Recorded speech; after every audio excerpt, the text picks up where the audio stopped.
আসসালামু আলাইকুম রহমতুল্লাহ বারাকাত। সম্মানিত দর্শক সকলকে আবারও স্বাগত জানাচ্ছি বিআর মাসুদ ব্লগের আরও একটা নতুন আপডেটমূলক ভিডিওতে। বন্ধুরা, আজকে যে বিষয়টা আলোচনা করব সেটা হচ্ছে খুবই কাঙ্ক্ষিত একটা প্রশ্ন উত্তর। সেটা হচ্ছে ভারতীয় ইমিগ্রেশনে কি ধরনের প্রশ্ন করে এবং তার উত্তর কি হতে পারে। বিশেষ করে এই মুহূর্তে ভারতীয় ইমিগ্রেশনের কথা শুনলে অনেকেই একটু ঘাবড়ে যায়। বিশেষ করে তারা মনে করে কি না জানি প্রশ্ন করবে আর কি উত্তর দেব, আর আমাকে হয়তো বা রিজেক্ট করে আবার দেশে পাঠিয়ে দেবে। তো দেখুন, এমন কোনো ঘটনা যাতে আপনার সাথে না ঘটে সেটাই আমার কাম্য। তবুও আমি আপনাদেরকে সতর্ক করে বলতে চাই, ইমিগ্রেশন কর্মকর্তা আপনাকে অতিরিক্ত কোনো প্রশ্ন করে বিব্রত করতে চাইবে না যতক্ষণ না আপনি নিজের দ্বারা নিজেকে এক্সপোজ করবেন। বিষয়টা কেমন? অনেকেই আছে যারা অতিরিক্ত কথা বলতে পছন্দ করে।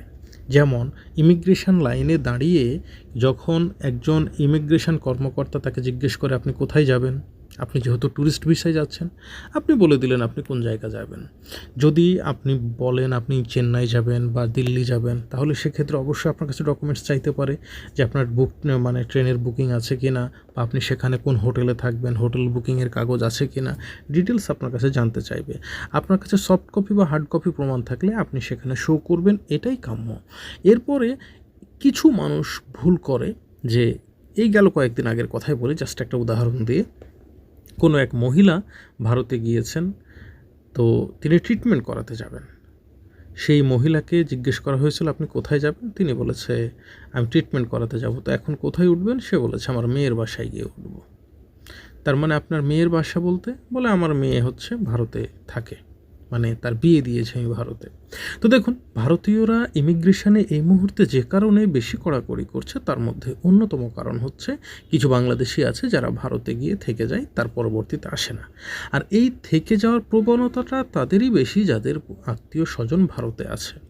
তো এই কথাটা বলার পরে কিন্তু ইন্ডিয়ান ইমিগ্রেশন তাকে সন্দেহ করে, সে অসুস্থ হওয়া সত্ত্বেও তাকে ফেরত পাঠিয়ে দেয়। তো এই ধরনের এক্সপোজ আপনি যদি নিজেকে করে ফেলেন, তাহলে আপনাকে আটকানোর ক্ষমতা কারো নেই। যদি জিজ্ঞেস করে আপনি কী কারণে যাচ্ছেন, আপনি যদি মেডিকেল ভিসায় যান আপনি অল্পতেই উত্তর দেন আপনি ট্রিটমেন্টের জন্য যাচ্ছেন। যদি আপনি ট্যুর করতে যান, ট্যুরিস্ট ভিসায় যান আপনি ট্যুর করতে যাচ্ছেন। আপনি যদি স্টুডেন্ট হন আপনি স্টুডেন্ট, আপনি পড়াশোনা করতে যাচ্ছেন। ভাই, বেশি কথা একদম বলতে যাবেন না, যত অল্প কথাই উত্তর দিতে পারেন ততই ভালো।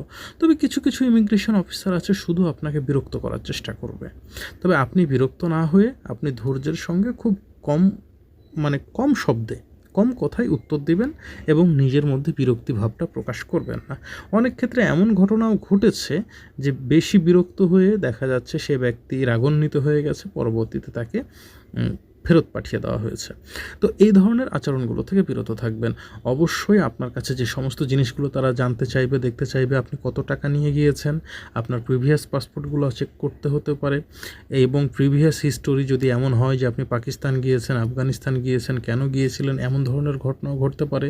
আপনার মোবাইলটাও চেক করতে পারে, মোবাইলে কোনো ভারত বিরোধী কোনো পোস্ট আছে কিনা সামাজিক যোগাযোগের মাধ্যমে, এগুলোও তখন হয়তো সিজ হতে পারে। তবে এগুলো ঘটার সম্ভাবনা কম। যদি অল্প কথায় আপনি ইমিগ্রেশন কর্মকর্তাকে সন্তুষ্ট করতে পারেন, তাহলে ঝামেলা তেমন একটা হবে না। কিন্তু ঝামেলা হয়ে যায় তখনই যখন আপনি অতিরিক্ত কথা বলেন। তাই প্রথমত আপনার জন্য উত্তম হচ্ছে অতিরিক্ত কথা বর্জন করা। দ্বিতীয়ত হচ্ছে যতটুকু প্রশ্ন করবে সেই উত্তরটুকু দেওয়া, বাড়তি উত্তর না দেওয়া। আশা করি আপনারা সকলেই বুঝতে পেরেছেন।